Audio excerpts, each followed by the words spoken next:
se fue convirtiendo en un sistema religioso. En tiempos antiguos no solamente fue religioso, sino también político, un sistema político. Entonces, bajo ese sistema se fueron perpetuando los ídolos, los demonios y una gran cantidad de dioses paganos se fueron perpetuando a través de la historia en los diferentes países con diferentes nombres, pero era la misma divinidad. La primer divinidad que se creó, que fue la madre y el niño, una madre y un niño, que era la madre de Nimrod, o la esposa de Nimrod. Uno le dice la madre, otro le dice la esposa. Entonces se creó una estatua, una imagen de una madre cargando un niño. ¿Ok? Entonces ese culto idolátrico se fue perpetuando y cambiando de nombre en los diferentes países. De ahí es que hablábamos la semana pasada de Isis, Osiris, Diana de los Efesios, la Venus del Nilo, Astarte, Rukkhahawran, o sea, allá en la India. Y en el tiempo más reciente se le llama la Gran Reina del Cielo, que es el ídolo de los católicos, que está representada también con una madre, una señora, la imagen de una mujer cargando un niño. Eso no lo crearon los católicos, eso viene desde Nimrod. Lo que pasa es que se camufló en el catolicismo y los catolicismos, creyendo que están adorando a María, la madre de Jesús, pero ellos están adorando a esa divinidad antigua. Luego, en el primer siglo después de Mashiach, pocos años después de Mashiach, se camufló dentro del Islam. Ojo con eso, se camufló dentro del Islam y allí en el Islam se le llama Alá. Alá. ¿Ok? El detalle es que los musulmanes piensan que ellos están adorando al Dios de los judíos porque ellos se pegaron del Tanakh para crear su credo. Entonces ellos dicen que el padre de ellos también es Abraham. O sea, estamos hablando del pueblo árabe, el pueblo oriental. Y ellos en sí realmente, a nivel de descendencia, ellos vienen de Abraham, por el lado de Ismael. Acuérdate que fueron dos niños. El primero fue Ismael, que nació de la sierva, y el segundo fue Isaac, que nació de Sarai. Pero uno era la promesa y el otro era de la sierva. Pero entonces el Eterno traía la simiente, es por el lado de la promesa, ¿ok? Por el lado de Sara, del matrimonio. Pero ahí quedó el otro muchacho, Ismael. Entonces Ismael se juntó con Canaán, con los canaanitas y con los egipcios, y allí él levantó también un pueblo grande. También levantó 12 casas, 12 príncipes, 12 tribus, que hoy en día se desprende de ahí, de esas 12 tribus, de esas 12 casas, todo el pueblo árabe que está allá regado en el Medio Oriente. Estamos hablando de Egipto, parte de Egipto, estamos hablando de Arabia Saudí, Emiratos Árabes, Dubái, bueno, todo lo que tiene que ver con el Medio Oriente, donde está el oro, el petróleo. Entonces, ahí tenemos los dos pueblos, pero todos vienen de una misma fuente, que es Abraham. Entonces, el detalle aquí es, hermanos, que ellos se apartaron de la fe del Elohim de Israel y adoptaron a Alá, que es una divinidad femenina, cuya sede allá en el Medio Oriente son dos sedes desde la antigüedad. La primer sede es Meca y la segunda sede es Medina. De pronto nosotros no conozcamos mucho de eso de Meca y Medina, porque de pronto nadie en la iglesia cristiana o en el catolicismo, nadie se paró a explicarnos de dónde viene el Islam. Porque hay gente, hermanos, y hay credos y hay comunidades religiosas que buscan más bien aislar la gente y enseñarles lo de ellos nomás, pero no explicarles que allá afuera hay gente que tiene otras creencias, hay otras religiones, no le explican a eso a la gente. Entonces la gente se levanta pensando que solamente lo que ellos creen es lo único que existe, pero existen otros grupos religiosos muy fuertes, especialmente el Islam. O sea, los grupos más poderosos que hay en el mundo entero a nivel de cantidad de miembros es más que todo el Islam y el hinduismo. El hinduismo, que también tiene una divinidad femenina, una mujer cargando a un niño, también la tiene el hinduismo. Tiene otro nombre, pero ellos la tienen. ¿Qué pasa? ¿Por qué estamos mencionando el hinduismo? El hinduismo es una religión que tiene su sede en uno de los países más poblados del mundo.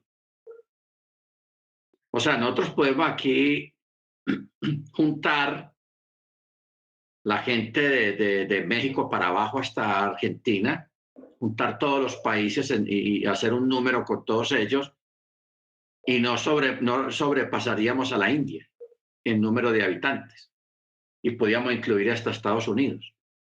Porque la India es uno de los países más grandes y más poblados que hay en el mundo, la India. Igualmente, la China es otro de los países más poblados que hay en el mundo. O sea, las poblaciones que hay aquí en Latinoamérica, de México, Costa Rica, Nicaragua, Guatemala, Belice, Panamá, esos son muy pocos habitantes, hermanos. Cuando hablamos de habitantes allá en la India, estamos hablando de 2.000, 1.500 millones, o sea, una cantidad enorme de gente y eso todavía sigue creciendo allá. Entonces, y el Islam es el que está regado en toda la cuenca africana, en los países árabes y partes de la India y los países asiáticos. Países asiáticos. Entonces, estamos hablando de países muy poblados, hermanos, con esa creencia muy arraigada. Entonces, por eso es bueno explicar estas cosas, porque nosotros no podemos seguir con la costumbre de la gente que no cree en su fe, que no tiene fe en su palabra, en su Elohim, y les da miedo, tal vez, perder un creyente si el creyente sabe mucho. Antes, al contrario, mientras más sepamos, mucho mejor. Mucho mejor. ¿Ok? Entonces, es bueno saber, las dos sedes, son tres, pero estamos hablando de las dos principales, las más antiguas. Las dos sedes del Islam, que son lugares sagrados, que esa gente se hace matar por esos lugares, porque son considerados sagrados, es Meca y Medina. Meca y Medina. ¿Por qué son sagrados? Porque en la mitad del santuario, donde está el cubo, ahí abajo, hay un hueco, y ahí hueco hay una piedra negra. Hay una piedra negra y ellos adoran una piedra. ¿Por qué adoran la piedra? Porque ahí ellos dicen que ahí se paró Mahoma. Pero bueno, hay que respetar todo eso. Entonces, eso es Babilonia. ¿Cuál fue el asunto, hermanos? El problema con nosotros, los que venimos del cristianismo. Que en el cristianismo nos hicieron creer que Babilonia es el catolicismo. Y allá todavía hoy en día hay teólogos y pastores que se paran en los púlpitos cuando hablan de escatología Y ellos dicen todavía en este tiempo que Babilonia es la Iglesia Católica, que por esto, que por esto, por esto. Pero cuando uno va al texto aquí y uno lo examina bien, uno descarta muchas cosas de que el catolicismo sea Babilonia. Ahora, Babilonia en sí, hermanos, es un sistema, también es un sistema. Hoy en día, en este tiempo tan convulsionado que estamos viviendo, porque estamos viendo un tiempo muy convulsionado, acabamos de salir de las cuarentenas del COVID y comenzó luego la guerra allá en Ucrania y a raíz de esa guerra el mundo está cambiando, por esa guerra nomás. El mundo está cambiando a nivel económico, a nivel político y a nivel comercial. ¿Ok? Entonces, el mundo, como decíamos en la época de las cuarentenas, que todo no iba a ser igual, y es la verdad, todo no va a volver a ser igual como antes del 2021. No va a ser igual. Todos los países, los sistemas políticos están cambiando. En todos los países el sistema económico está cambiando. Ya se están creando nuevas monedas globales. Existían dos monedas principales, que era el dólar norteamericano y el euro en Europa. Pero ya hoy en día hay el BRIC, hay otra moneda que va a salir, que es el BRICS, que ya hay varios países que se están afiliando porque ya quieren no continuar con la hegemonía y el dominio del dólar por X y Y con situación. Bueno, no vamos a ahondar en el asunto. El asunto es que el mundo está cambiando y va a cambiar más.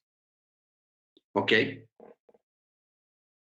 Pero todos estos cambios, hermanos, vienen porque el ajedrez, las fichas del ajedrez, los que saben jugar ajedrez saben que el juego del ajedrez es un juego de estrategia, que uno tiene que cranear la estrategia dependiendo de los movimientos del oponente. Entonces, el ajedrez mundial están moviendo las fichas, están moviendo las fichas y eso, en este momento las fichas están en movimiento, o sea, en este momento no hay nada ya listo, sino que todo está en movimiento. Pero cuando termine el movimiento, ya vamos a ver qué es lo que hay y qué es lo que no hay. ¿Ok? Entonces, mire usted que en este momento la lucha, la guerra, la discusión es entre el Medio Oriente y Estados Unidos, no, de Asia y Estados Unidos, o sea, China, Rusia, India, Irán contra Occidente, o sea, la Comunidad Europea y Estados Unidos y Canadá y partes de aquí de Latinoamérica. Mire que el Medio Oriente, o sea, el pueblo musulmán, está quieto. Ellos están viendo, están esperando que esta gente se acaben, que los asiáticos y los americanos se den trompadas entre sí y se acaban entre ellos mismos, para ellos emerger, o sea, salir a la palestra pública. Ellos están ahí como esperando, agazapados. Acuerde cómo dice la profecía acerca de Dan, serpiente que se agazapa en el camino y muerde en el calcañar al caballo para derribar al jinete. Eso es lo que están haciendo ellos. Están ahí esperando a ver en qué va a terminar todo este asunto entre Asia y Occidente. ¿Ok? Entonces, hermanos, cuando uno lee este texto, el verso 8, ha caído aquella gran ciudad, porque ella ha dado a beber a todas las naciones del vino de la ira de su fornicación. Cuando uno se pone a examinar la palabra vino, La palabra vino en la escritura tiene muchas acepciones, muchos significados. La primera, que es pechat, es el vino literal, el que se toma. Pero también el vino también quiere decir juicio, castigo. Por eso, yo sé que en México y aquí en Colombia también se dice, no, de verdad que cuando alguien quiere vengarse de otra persona, dice, de verdad que yo le voy a poner a tomar de lo mismo que me dio. O sea, si la otra persona lo molestó, le hizo la vida difícil, entonces ya le va a hacer la vida difícil a la otra persona, pero no lo dice en esas palabras tan claras, sino que dice, que yo le voy a hacer tomar de la misma medicina, o le va a dar de tomar del vino de la ira, de mi ira. Entonces, el Eterno habla en esos términos, y haré tomar a todas las naciones del vino de mi ira. ¿Ok? Juicio. El vino también significa juicio. Bendito el Eterno. Pero el vino también significa alegría, porque hay un texto en Proverbios que dice que el vino alegra el corazón, el buen vino alegra el corazón. Por eso desde la antigüedad, en la época de Moche, en la época de los reyes de Israel, el vino siempre ha formado parte de la vida cotidiana del pueblo hebreo, tanto para las fiestas del Eterno, que siempre tiene que haber vino ahí, como en los pactos que se hacían, siempre había vino. Luego, Yeshua, en la ceremonia de Pexat, ¿qué dice? Levantó la copa de vino. ¿Ok? Y hay una copa de vino que está pendiente para tomarla ya en el Chamaín, en el reino.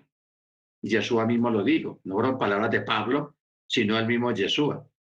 No beberé más de esta copa hasta que no la vuelva a beber con vosotros en el reino. O sea que tenemos pendiente un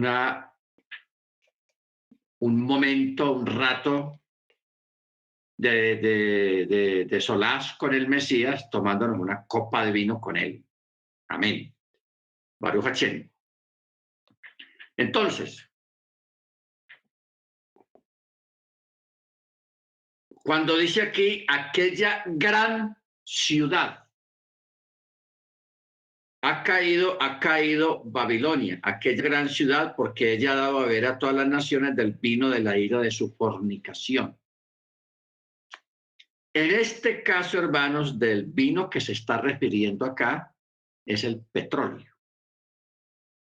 Ustedes saben que este metal, que este material que da la tierra, las grandes reservas de petróleo que han habido en el mundo ha sido precisamente bajo los pies de los descendientes de Ismael. Usted ve que en Israel no hay petróleo. Cosa rara, ¿no? En Israel no hay petróleo. Israel está en el Medio Oriente. Pero el Eterno le prometió a Israel no petróleo, sino frutas, verduras, hortalizas para alimentar, porque el petróleo no se come, pero las frutas sí se comen. ¿Ok? Pero a Ismael sí le había prometido que le iba a dar de las grosuras de la tierra,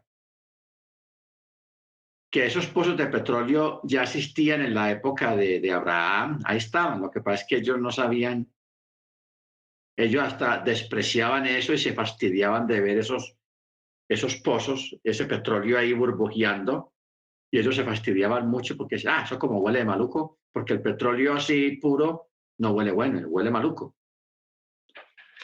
Entonces ellos pensaban, hermanos, de que ellos vivían fastidiados con esos líquidos oscuros burbujeantes.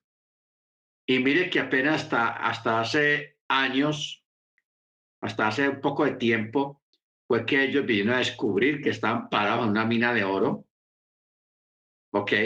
Que fue cuando vino el avivamiento de los árabes, porque esa gente era pobre, vivía una pobreza tenaz, pero cuando descubrieron el uso del petróleo, de lo más pobre, se convirtieron en los más ricos del mundo, aún todavía en la actualidad. ¿Ok? O sea, cuando el apóstol habla acá, cuando dice, porque ella ha dado a beber a todas las naciones del vino, o sea, del petróleo. Si este Babel fuera el catolicismo, no se cumpliría esta profecía. Porque dígame, hermanos, ¿dónde no hay petróleo? O sea, ¿dónde no se necesita petróleo? ¿Y a dónde los árabes no han vendido petróleo? Ellos han vendido petróleo a la China, a la India, a Europa, a América, a las islas del Pacífico, a las islas del Mediterráneo y a las islas del Atlántico. A todas partes ellos han vendido petróleo. Ahí sí se cumple la profecía.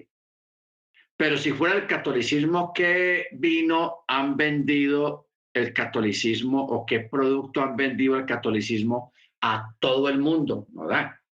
El catolicismo nunca pudo entrar a la China. El catolicismo estuvo muchos años sin entrar al Medio Oriente. No existía en el Medio Oriente, no había catolicismo. ¿Dónde están los árabes? No existía. El catolicismo tampoco existía en África. El catolicismo solamente existió en Europa y en Sudamérica, Centroamérica y Sudamérica, y Cuba, algunas islas del Atlántico.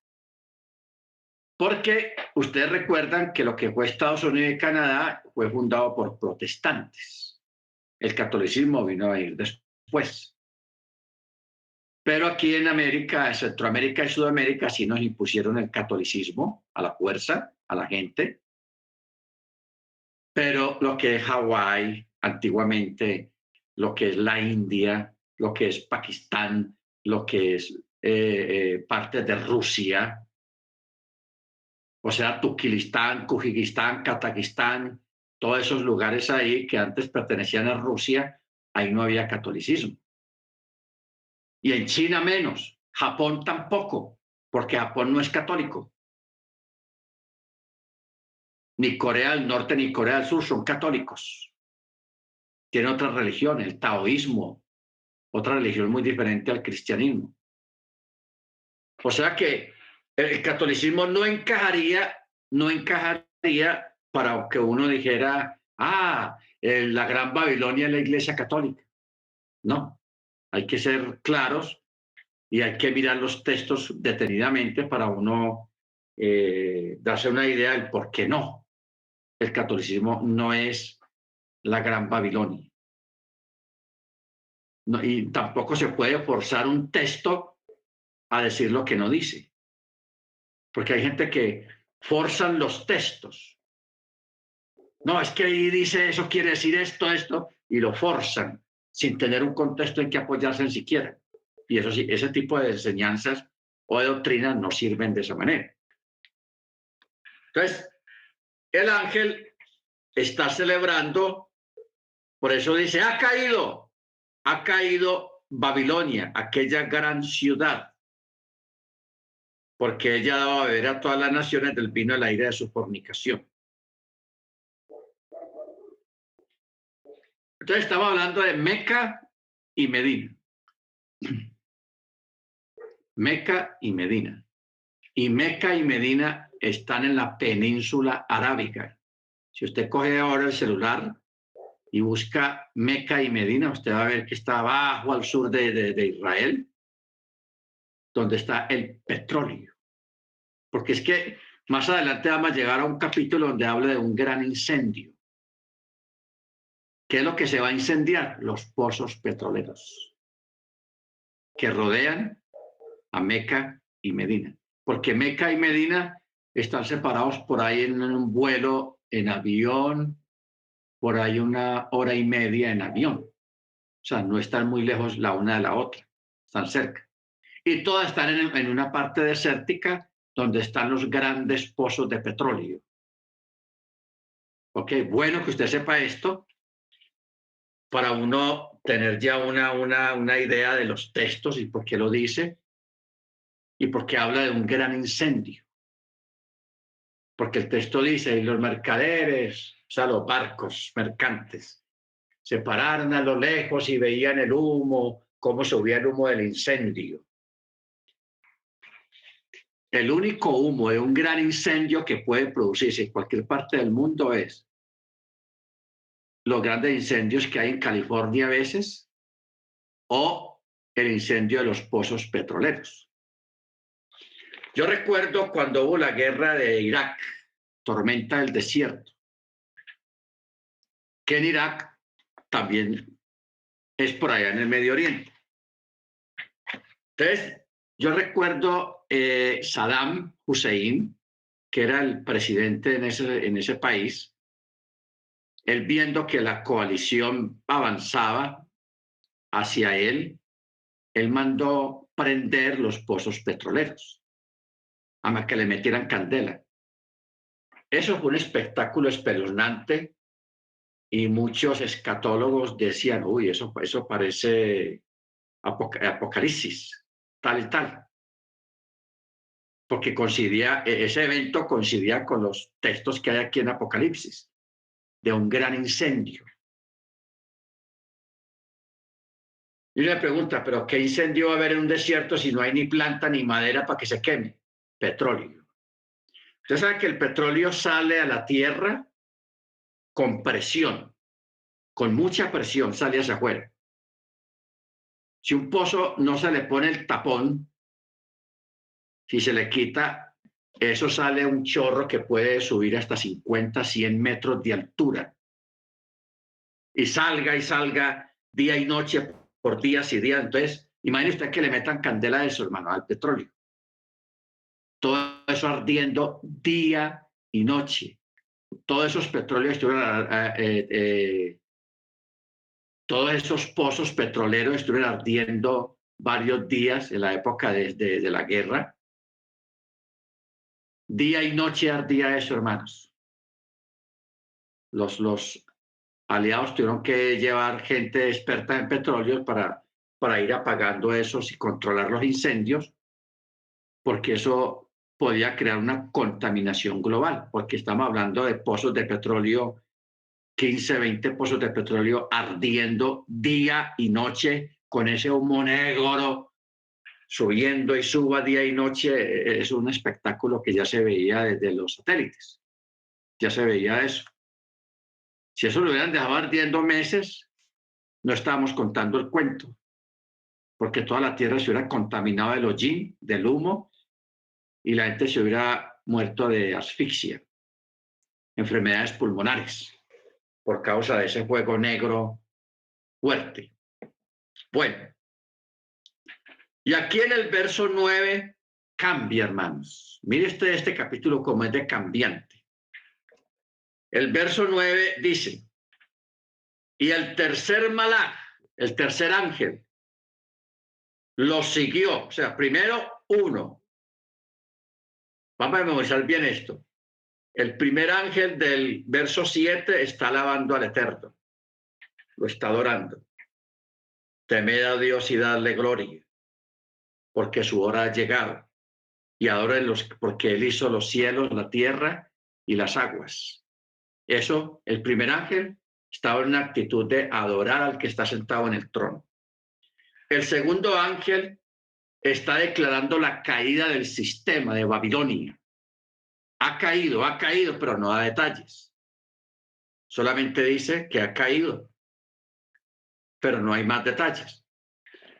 Luego en el verso 9 aparece otro ángel, el tercer malaj, dice, y el tercer ángel lo siguió y diciendo en voz alta, ojo con lo que vamos a leer aquí, hermanos, porque lo que vamos a leer aquí tiene que ver con nosotros, para que pongamos cuidado. Dice, si alguno adora a la bestia y a su imagen y toma la marca en su frente o en su mano, Mire lo que está diciendo el tercer ángel. Si alguno adora a la bestia y a su imagen y toma la marca en su frente o en su mano, él mismo, ese mismo que se dejó marcar, beberá del vino de la ira de Yahweh que está echado sin mezcla en su copa de indignación. Ojo, está echado, o sea, no es vino mezclado, o sea, no es ira mezclada ni juicio mezclado. Guácate el golpazo y ya. ¿Ok? Entonces dice, él mismo beberá el vino de la ira de Yahweh que está echado sin mezcla en su copa de indignación y será atormentado con fuego y azufre delante de los santos, ángeles celestiales y en presencia del Cordero. Ojo con esto. O sea,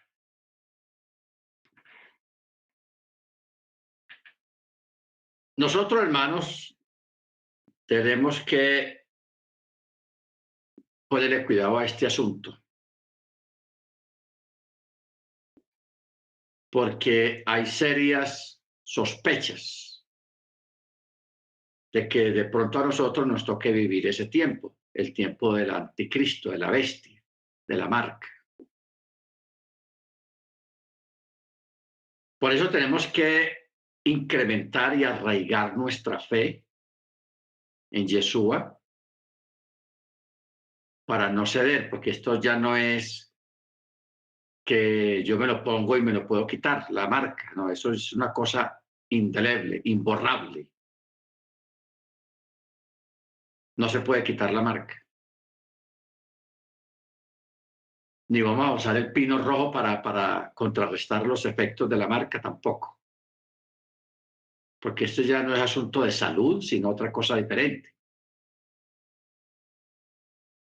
Entonces, es bueno que tengamos en cuenta lo que estamos leyendo acá, que estas personas que se van a dejar marcar fácil, estamos hablando de la gente de afuera, que ellos se van a dejar marcar rapidito, no, esto está bueno, a ver, pongan a dónde hay que hacer la fila, porque no tienen entendimiento, porque no tienen la Torá, porque no han sido enseñados en estas cosas. Pero nosotros, que sí sabemos qué es lo que hay detrás de todo eso, tenemos que tener toda la fe, la convicción y el valor de rechazar eso a una costa de amenazas, de hambre, de persecución o de muerte. Porque cuando venga este asunto de la marca, es asunto de vida o muerte. ¿Ok? Entonces, muchas creyentes van a ceder, se van a dejar marcar porque les dio miedo, porque tenía hambre, lo que sea, o porque lo chantajearon. Entonces, sepa que el que se deje marcar teniendo conocimiento de las cosas, eso es lo que dice el verso 10. Este beberá del vino de la ira de Yahweh, el cual está echado sin mezcla en su copa de ira, de indignación, y será atormentado con fuego y azufre delante de los santos ángeles celestiales y en presencia del Cordero. ¿Ok? O sea, todo el tiempo que una persona haya caminado con el Eterno y todo lo que haya hecho en pro de las cosas del Eterno, si esa persona se deja marcar, todo eso se perdió. No, es que el Eterno va a tener en cuenta que yo guardé todos los Shabbat. Se perdió. O sea, eso de la marca, hermanos, es delicado y es muy importante porque es como cambiar de dueño, traicionar al dueño que tú, al Elohim que tú adoras ahora, cambiarlo por un ídolo, cambiarlo por un plato de comida. Mire usted lo que le pasó a Esaú. ¿Qué dice el texto? que él procuró con lágrimas delante del Eterno recuperar su primogenitura cuando reconoció su error, pero ya era tarde. El Eterno le dijo, no, ya lo hiciste. No hay vuelta de hoja. Ya lo hiciste. Porque el texto lo dice, el cual procuró con lágrimas delante del Eterno recuperar su primogenitura, pero fue rechazado. O sea, a través de la historia hemos visto, hay cosas que nosotros debemos de aprender y de saber que al Eterno definitivamente no le agradan. Hay unas más que otras. Ojo con eso, hay unas más que otras. En algunas partes se enseña de que el pecado es igual delante del Eterno, no todos son iguales. O sea, una cosa es decir una mentira y otra cosa es inclinarse ante un ídolo. Es una gran diferencia. Hebreos 12, ¿qué?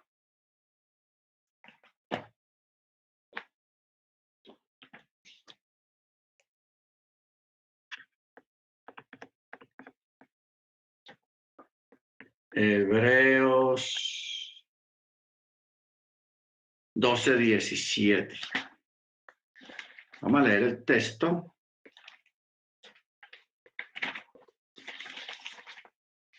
Hebreos 12, 17. Dice, porque sabéis, no, verso 16, que no haya ningún fornicario o profano como Esaú, que por una comida vendió su bendición, porque la primogenitura es una bendición. Y lo vendió por una comida, porque sabéis que aun cuando después deseaba heredar la bendición, fue rechazado, porque no halló lugar de arrepentimiento, aunque solícitamente la buscó con lágrimas. ¿Ve? Él trató de recuperarla, pero ya. ¿Por qué? Porque lo que él hizo es grave. O sea, él desechó su privilegio y su bendición que el Eterno le había dado como primogénito. Lo desechó. Ah, que eso no va, ¿no? Como que eso era basura. Y la primogenitura, eso es un honor que viene de parte del cielo y que no se puede cambiar por nada porque es el primer varón que nace, el primogénito. ¿Ok? Bueno, ese es uno. El otro caso donde hubo rechazo de parte del cielo, el arrepentimiento, fue con los ángeles. Los ángeles que cayeron, ellos trataron de hacer las paces con el Eterno, de arrepentirse. Cuando usted va al libro de Enoc, dice que los ángeles, viendo pues que ellos mismos, cuando fueron, no fueron recibidos, fueron rechazados, entonces ellos enviaron a Enoc. Enoc, please, por favor, vaya, interceda por nosotros ante el Eterno, vaya, por favor, que estamos desesperados, ayúdenos, ayúdenos, la embarramos, metimos las patas, lo que haya sido, pero por favor, entonces Enoc sí hizo el intento, pero a él le dijeron, no, lo que ellos hicieron fue grave. ¿Qué fue lo grave que ellos hicieron? Lo dice Pedro. Dejaron su habitación, dejaron su lugar. Abandonaron el lugar que el Eterno les había dado para mezclarse aquí con los seres humanos y traer maldad e iniquidad. Entonces, para ellos no hubo tampoco perdón. ¿Ok?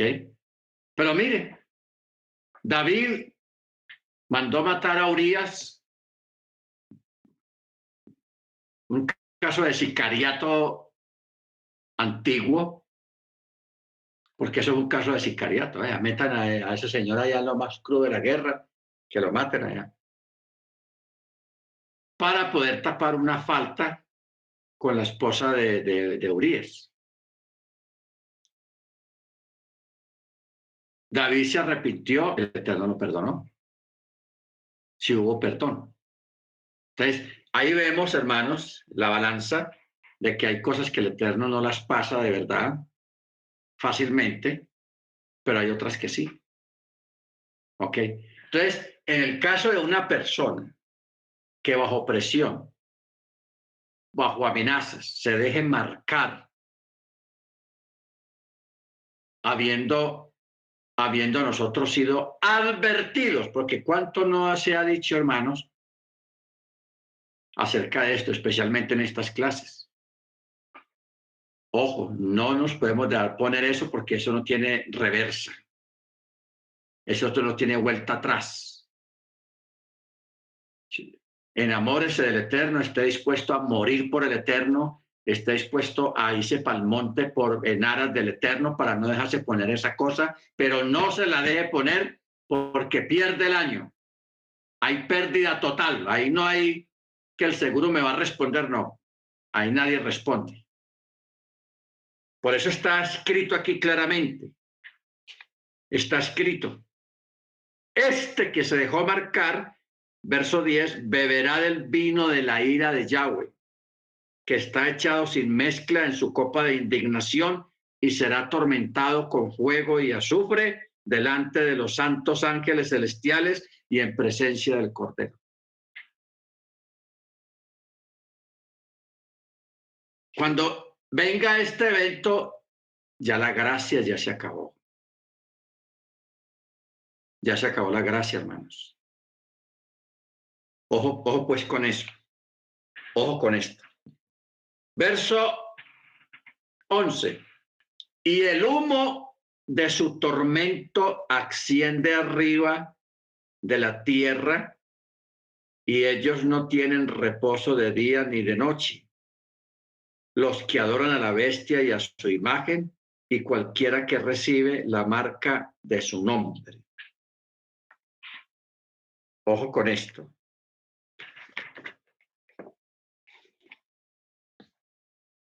O sea, cuando dice acá que no tienen reposo de día ni de noche, los que adoran a la bestia y a su imagen. Vamos a mirar algo aquí, un detalle espectacular sobre esta palabrita que hay acá. Mire usted tan sencillo lo que he escrito ahí. No tienen reposo ni de día ni de noche los que adoran a la bestia y a su imagen y cualquiera que recibe la marca de su nombre. Menciona dos tipos de personajes. Primero, usted sabe que el Islam es muy riguroso. O sea, los judíos ortodoxos comen chitos al lado del Islam. Miremoslo así. ¿En qué sentido son muy exigentes? O la divinidad de ellos es muy exigente. Usted sabe que el musulmán tiene que hacer 5 oraciones diarias, obligatorias. Eso el que no la haga, hermano, lo mandan ellos lo llaman el embaldosado del infierno, así lo llaman ellos. La losa del infierno, allá pues mantiene amedrentada a la gente con la famosa losa del infierno.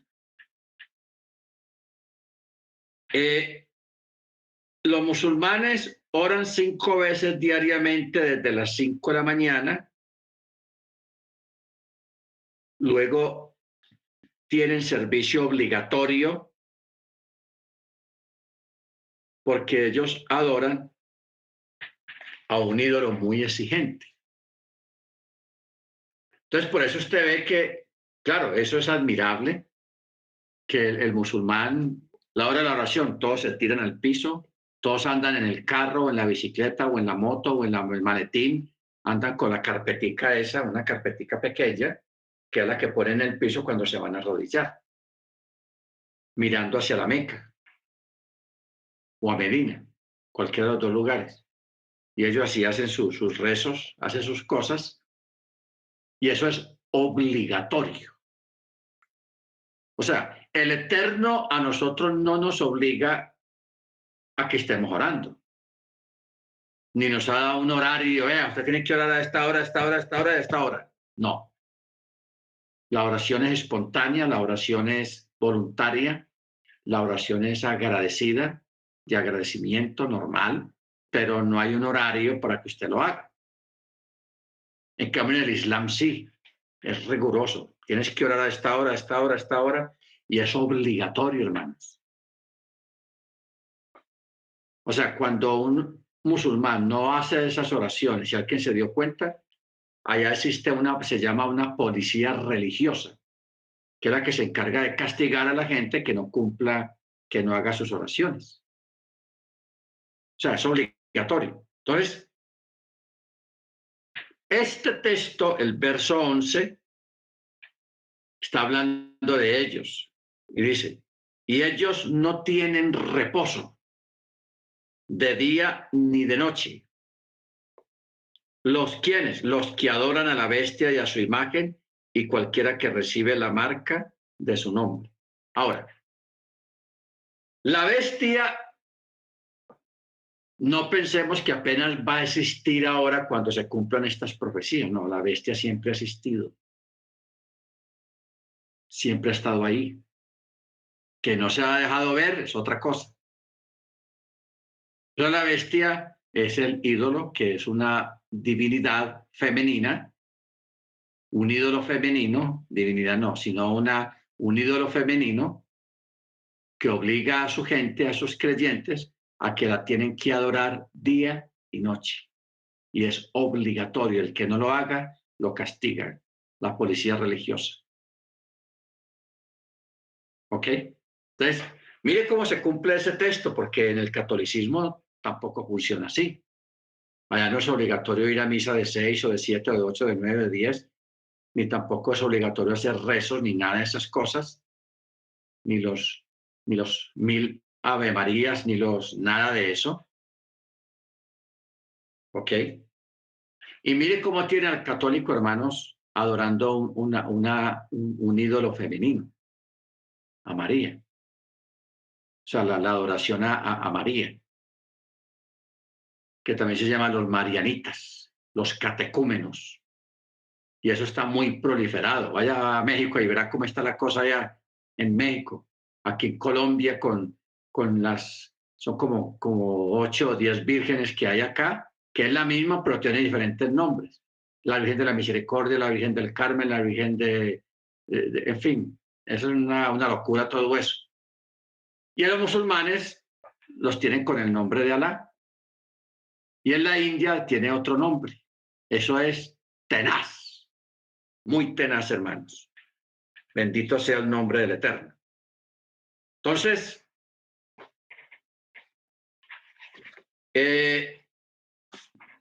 si nosotros ponemos cuidado a esto,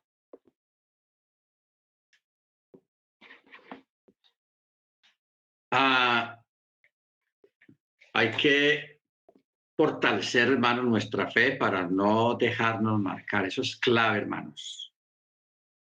Y es vital. Es clave y es vital. O sea, viene un tiempo en que nuestra fe va a ser probada, pero no va a haber segunda oportunidad. Ojo con eso. Nuestra fe va a ser probada y no va a haber segunda oportunidad. O sea, que usted no pase el examen, que usted no aguante la prueba y que usted se arrepienta, Señor, perdóneme tal, y yo vuelvo, y usted trata de seguir caminando, ya eso no va. No da. ¿Por qué? Porque te dejaste marcar. Porque la persona se dejó marcar. Y es una marca indeleble para toda la vida. ¿Ok? ¿Alguien quiere preguntar algo, hermanos? Hermano, buenas noches. Shalom, yo tengo dos preguntas. La primera es referente a lo que usted está diciendo.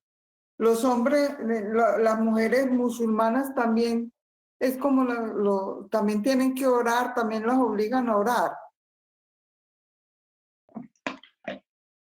No es ¿O es obligatorio, solamente a los para hombres? mujeres musulmanas no es obligatorio, solamente es para los varones, pero las mujeres sí lo hacen también, Ah, bueno. pero para ellas no es obligatorio, es para los varones que es obligatorio. Bueno, y la segunda pregunta es con referente a la enseñanza del lunes, que yo quedé con una inquietud y me imagino que habrán hermanos que habrán quedado con esa inquietud. Usted dijo que los que iban a reinar con el Eterno eran los que habían muerto pues por él, ¿cierto? Pero los que moríamos en accidentes o de pronto por una enfermedad, no. Entonces Eso yo no. quedé con esa inquietud. Entonces los que no, los que morimos, por ejemplo, por muerte natural, una enfermedad, ¿qué pasa? Ellos resucitan, pero ya para el tiempo final. O sea, ese grupo son los que resucitan en el último tiempo, o sea, en lo que el cristianismo llama el día del rapto o el arrebatamiento. Acuérdense que el arrebatamiento tiene dos cosas. Pablo dice, los muertos en Machía resucitarán primero y luego los que logren llegar vivos como creyentes hasta ese momento serán transformados, sus cuerpos serán transformados y los resucitados en Machía van y luego detrás van los que fueron transformados, porque tienen que salir de aquí de la tierra antes de que la tierra sea destruida. Entonces, ahí tenemos la otra resurrección. Ahora, lo que yo dije el lunes, ¿dónde dice? ¿Dónde está eso? Eso está en Apocalipsis 24. Dice, y vi tronos y se sentaron en ellos y les fue concedido juzgar. Vi también las almas de los decapitados por causa del testimonio de Yeshua y por causa de la palabra de Elohim, y a los que no habían adorado a la bestia ni a su imagen, ni habían recibido la marca en la frente y en su mano, estos que murieron por causa del testimonio de Yeshua, o sea, de forma violenta, como mártires, ¿qué dice? Volvieron a vivir para reinar con el Mesías 1000 años. Esta es la primera resurrección. ¿Ve? Entonces, lo que acabamos de leer de Tesalonicenses, donde habla del arrebatamiento, que dice que los muertos en Machía resucitarán primero y luego nosotros los que vivimos seremos transformados y también seremos levantados. Esta es la segunda resurrección. Y esta que está hablando acá de los mártires es llamada la primera resurrección. Porque mire cómo dice el verso 5, pero los otros muertos no volvieron a vivir hasta que fueron cumplidos los 1000 años. ¿Ve? Está estableciendo una separación entre estos dos grupos, porque llamémoslo dos grupos.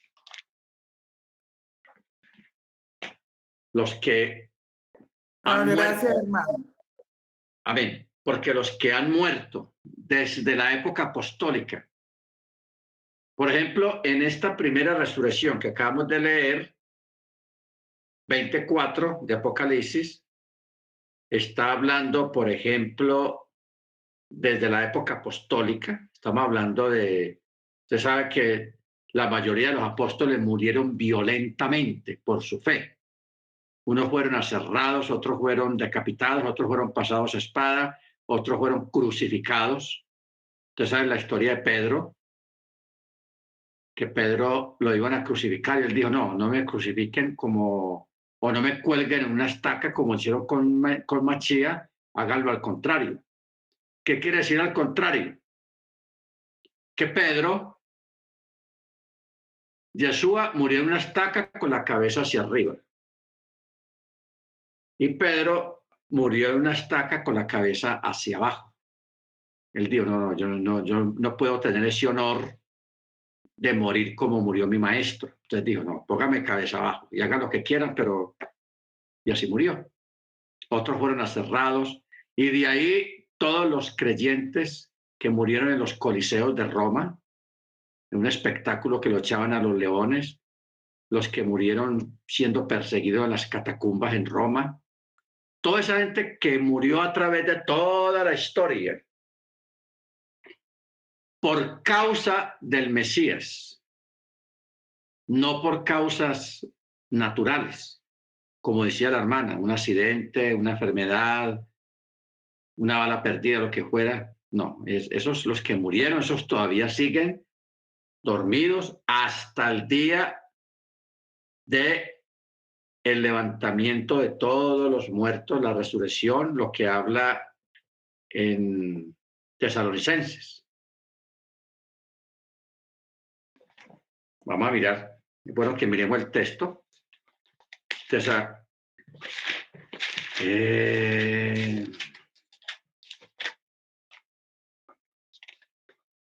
Primera de Tesalonicenses, capítulo 4,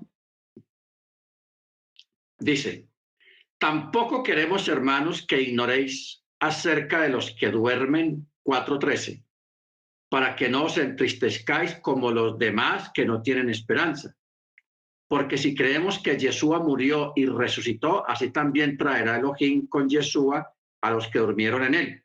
Por lo cual, os decimos esto en palabra de Yahweh, que nosotros los que vivamos, los que quedemos hasta la venida de Yahweh, de Yeshua, no precederemos a los que durmieron, o sea, a los que ya murieron. Porque Yahweh mismo, con voz de mando, con voz de arcángel, con trompeta de Elohim, descenderá del cielo, y los muertos en Machía resucitarán primero. Después nosotros, los que vivamos, los que hayamos quedado, seremos arrebatados simultáneamente con ellos en las nubes para ir al encuentro con el Señor en el aire, y así estaremos siempre con el Señor. O sea, en la iglesia cristiana siempre se enseñó esto. Y es la verdad, pues no estamos hablando de algo que no está escrito, está escrito. Pero nunca hablaron de Apocalipsis 24. Nunca nos dijeron, vea, aquí hay otra resurrección. No se quisieron enredar con el asunto o no entendían lo que dice Apocalipsis 24, pero Apocalipsis 24 dice muy claro. Todos, mire cómo dice al principio, vi también las almas de los decapitados por causa del testimonio de Yeshua y por la palabra del Eterno. ¿Qué es la palabra del Eterno? La Torá. Entonces, aquí hay dos grupos. El primer grupo fueron los que murieron decapitados, o sea, violentamente, por causa del testimonio de Yeshua y por causa de la Torá. Y este otro grupo, a los que no habían adorado a la bestia ni a su imagen, ni habían recibido la marca en la frente y en su mano. Está hablando de lo que viene ahora dentro de poco tiempo, lo de la marca de la bestia. Están los dos grupos. Pero todos están cortados con la misma tijera. ¿Cuál? Que murieron por causa del testimonio de Yeshua y por la Torá. Y ya para los que les tocó vivir el tiempo de la bestia, dice, los que no habían adorado a la bestia, ni a su imagen, ni habían recibido la marca en la frente o en su mano, estos volvieron a vivir, o sea, resucitaron para reinar con el Mesías 1000 años. Esta es la primera resurrección. Mire que menciona primera resurrección. Y si uno no entendió bien, el verso 5 lo ratifica. Pero los demás muertos no volvieron a vivir hasta que fueron cumplidos los 1000 años. ¿Ok? Que estos demás muertos que volverán a vivir después del milenio, ahí es donde se va a cumplir Tesalonicenses 4:13. El rapto, el arrebatamiento, como usted lo quiera llamar. ¿Estamos claros? Y mire que no estamos argumentando o dando un midrash, sino leyendo textos bíblicos. Textos bíblicos, que es más fijo y más sólido. Amén. Bendito sea el nombre del Eterno. Entonces, ¿estamos claros? Entonces, por eso el verso 11 dice que ellos, o sea, la gente que adoran la bestia, no tienen reposo ni de día ni de noche porque su ídolo los tiene acosados. Tienen que orar a las 5, tienen que orar a las 9, tienen que orar a esta hora, tienen que orar obligatoriamente. Y en el verso 12 dice, y aquí está la perseverancia de los santos israelitas, o sea, de la congregación israelita. Y aquí están los chomer. A ver, 14, 12. Y aquí está la perseverancia de los santos, los que guardan los mandamientos de Yahweh y tienen la fe en Yeshua. Aquí menciona las dos cosas, los mandamientos, que es la Torá, y la fe en Yeshua. Y oí una voz del cielo que decía, escribe, bienaventurados los muertos que mueren en Yeshua de aquí en adelante. Así sea, dice Rúa, les será de sus fatigas, porque sus obras van con ellos. Hermana Yanira. Hermano, Chalón, Shalom. una pregunta. Me creó pues como una inquietud acerca del rap. O sea que los cristianos no están equivocados cuando se habla del rap. O sea, usted está diciendo que sí va a haber un rap, pero en los 4 años que llevo yo acá en las raíces hebreas siempre han dicho que el rapto que va a haber, los que se van a ir, no hace para nada bueno. Entonces, explíqueme. En realidad, si hay un rapto, o sea que ellos sí creen en el rapto, los cristianos están esperando que haya un arrebatamiento. Explíqueme esa parte, por favor. Muy sencillo. Prácticamente hay dos raptos. El primer rapto es el de los impíos, que está en Mateo capítulo 13. Mateo 13, 41. Ojo con lo que vamos a leer acá. Dice, y enviará el Hijo del Hombre.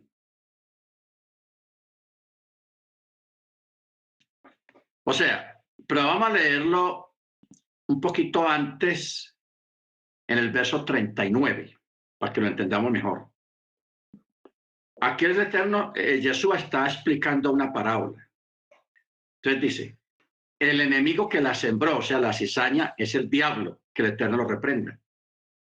Y la siega es la consumación del siglo y los segadores son los ángeles.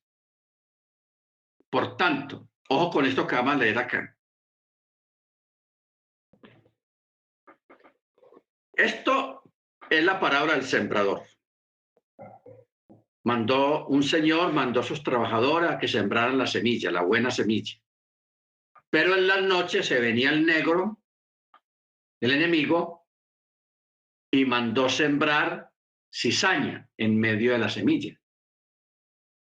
Pero el Señor no se dio cuenta porque eso lo hizo de noche. Al tiempo, cuando brotó la semilla buena, también brotó la cizaña. Entonces los trabajadores que conocían la planta se asustaron y le dijeron al Señor, Señor, mira, hay quien sembró cizaña en el sembrado. ¿Quieres que la arranquemos? Entonces él dijo, no la arranquemos todavía. No la arranquemos.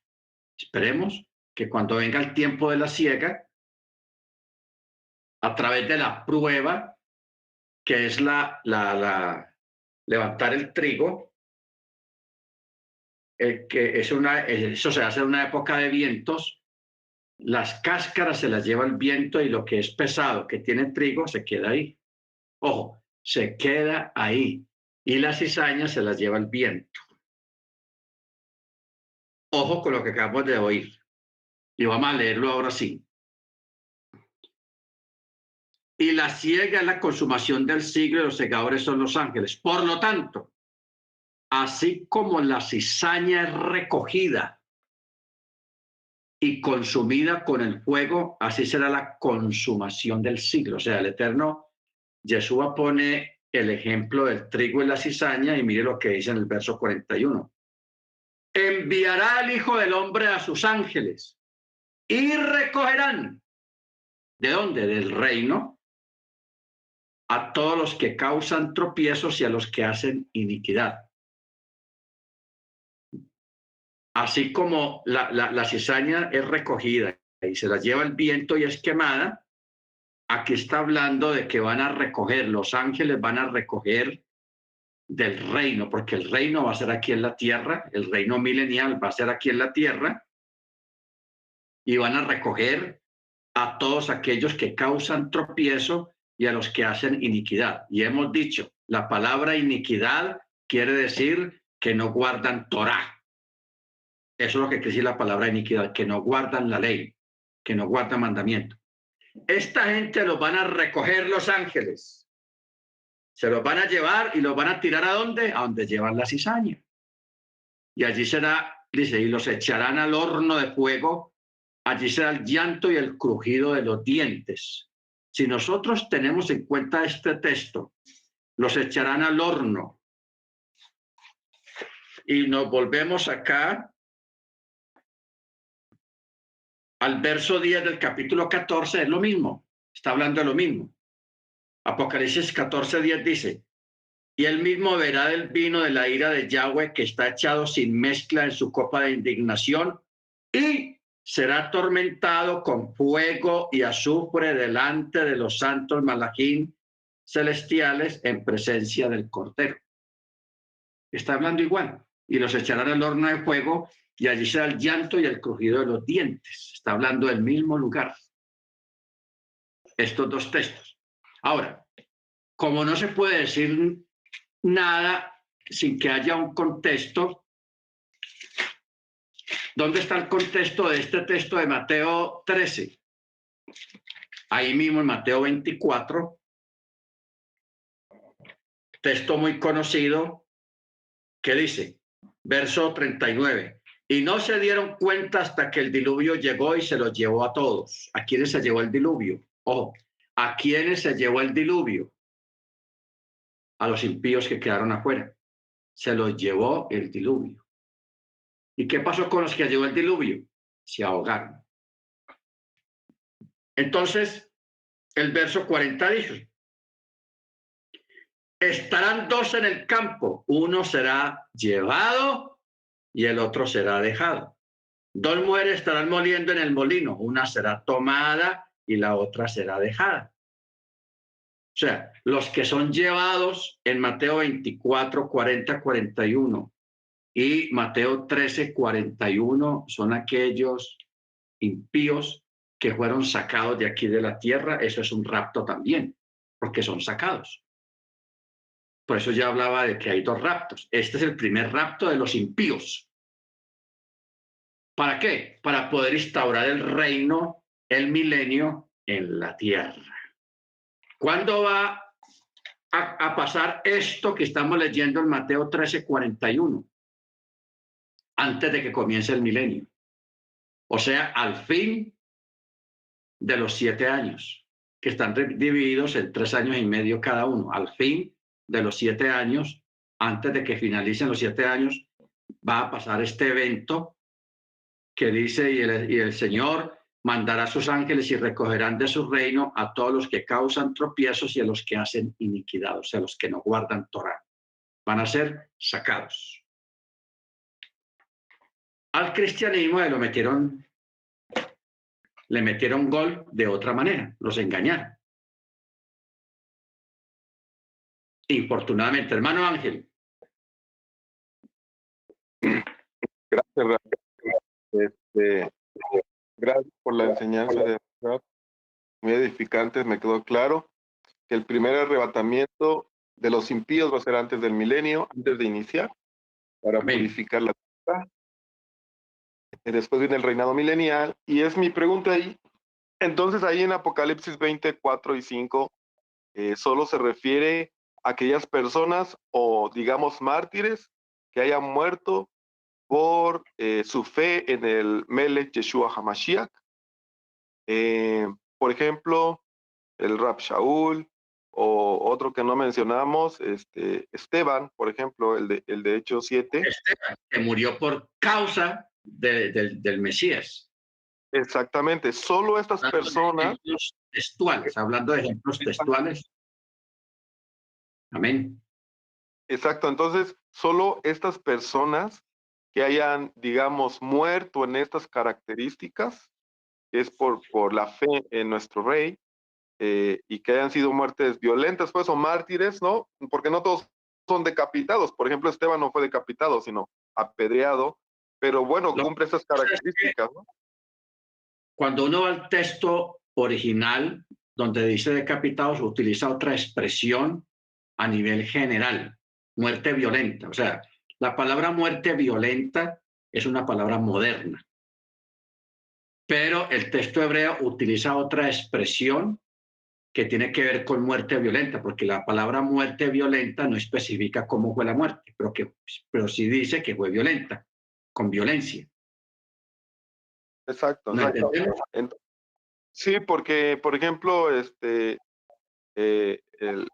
Esteban, pues fue muerto así realmente, ¿no? Fue una muerte violenta. Y bueno, esa es mi duda, nada más serían estas personas, como decía la hermana, las personas que mueran de muerte natural, en accidente, bala, o otro diferente, y que no se interpongan la fe por morir. Realmente es morir, ¿no? Por la fe en el rey. Entonces, Sí, estas la personas persona muere en la fe. Amén. exacto, exacto. Entonces ellos van a resucitar después del milenio. Al Viene final el de los arrebato. tiempos. Así es Ese correcto. es, ¿qué hemos descubierto esta noche? Que hay dos raptos y que hay dos resurrecciones. ¿Estamos claros? Amén. O sea, hay dos resurrecciones espaciadas. La primera resurrección es de los mártires. Eso lo dice Apocalipsis 24, los mártires. Primera resurrección. Luego dice, y los otros muertos no volvieron a vivir hasta después del milenio. ¿Ve? O sea, que menciona que va a haber otra resurrección. Claramente lo está dando a entender. Entonces tenemos dos resurrecciones, dos raptos. El primer rapto no es para nada bueno, como dice la hermana de Yanira, no es para nada bueno. El segundo rapto es para los creyentes. La primera resurrección es para algo bueno. Porque cuando hablamos de dos resurrecciones, estamos hablando de dos resurrecciones para los creyentes. Pero en sí hay una tercera resurrección que es para los impíos. Porque cuando venga la segunda, el segundo rapto, que es después del milenio, que solamente son los creyentes y los que están vivos creyentes, los que murieron como creyentes, esos es otra resurrección, que son el resto de los creyentes, no los impíos.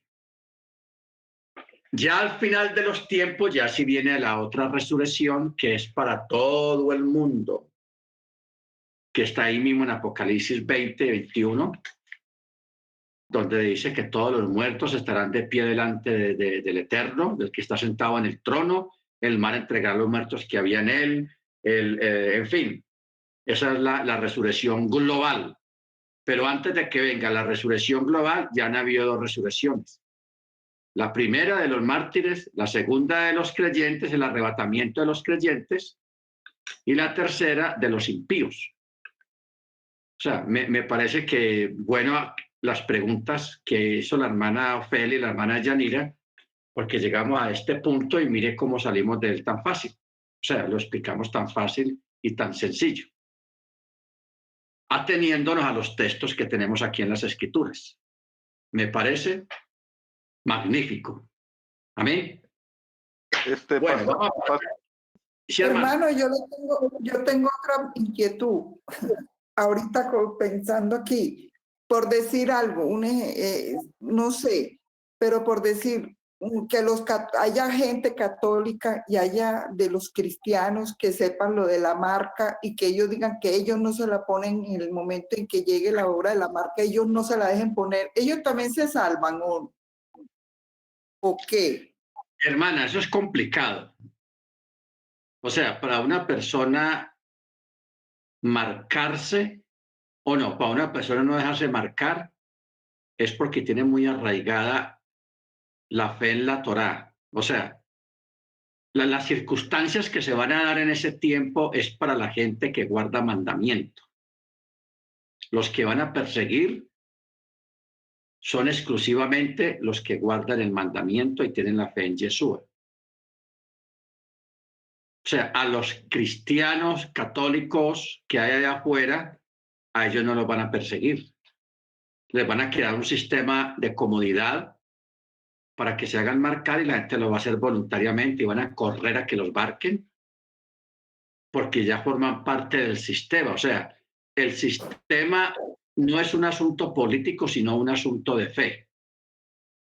De fe. Ahora, el católico y el protestante, el evangélico, no tiene arraigado la Torá, no tiene arraigada las fiestas del Eterno. Y lo que el anticristo va a perseguir es a los que están en la Torá, a los que guardan el Shabbat. Entonces, un católico, un cristiano no se va a identificar con eso. No se va a identificar. Yo lo digo porque yo tuve aquí en mi casa alquilado a un señor que era cristiano o es cristiano, no sé si todavía viva. Y él fue hace muchos años, y él fue el primero que me dijo lo de la marca de la bestia. Y yo le dije, ¿cómo así que la marca de la bestia? ¿Cómo así? Me dijo, sí, van a venir y lo van a marcar en la frente o en el brazo. Y le dije, ay, yo me asusté, yo le dije, ay, entonces, ¿qué hacemos? ¿Qué tenemos que hacer para no dejarnos marcar? Y me dijo, no, irnos para el monte fue lo que él me dijo. Sí, eso es complicado, pues tratar de vaticinar hoy en día acerca de eso, pero la persecución se va a enfocar es en la gente que guarda Shabbat. Pero la gente evangélica que conoce algo de la marca de la bestia, a ellos los van a engañar. O sea, los van a engañar, porque los primeros, mire usted, los primeros que van a ser engañados por la antimachía van a ser los judíos. Ellos los primeros que van a caer. Ya después, el resto de la gente. Pero nosotros no. Porque el antimachía, él busca gente de Torá y que tiene la fe en el Mesías. No más. Torá y Machía. No sabemos cómo van a ser las circunstancias, ni qué historia o cuento o argumento se van a inventar para eso, para convencer a unos y para perseguir a otros, pero se va a desarrollar de esa manera. Entonces, hay mucha gente que aún sabiendo que viene una marca, la gente se va a marcar porque se van a dejar convencer de que ellos no tienen nada que ver con eso. Y claro, como no están guardando mandamiento, pues, no, entonces eso no es para mí, esto no es la marca tampoco. Eso es complicado, por eso tenemos que estar, hermanos, a cuatro ojos con las cosas que vayan saliendo para tener cuidado con eso. ¿Ok? Bueno, hermanos, el viernes continúa. Por favor, si no se me van a olvidar. Rap, dos preguntas. La primera es, en nuestra generación, así como vamos, si es que no llegamos a la a la tribulación y a la gran tribulación, nosotros estaríamos resucitando después del milenio. Esa es mi primera pregunta. Segunda pregunta, ¿cuándo sería la unión de los dos pueblos, de las dos casas, de Israel y de Judá? Antes del milenio. Terminen los primeros 3 años y medio, es la unión de los dos grupos, la casa de Israel y la casa de Judá. Amén. Antes de que culminen los primeros 3 años y medio, o sea, ya comenzando los 7 años. ¿Ok? Wow. Bueno, hermano Ángel, despídanos en la oración entonces. Bien pueda. Gracias. Baruch atah Adonai Eloheinu melech haolam.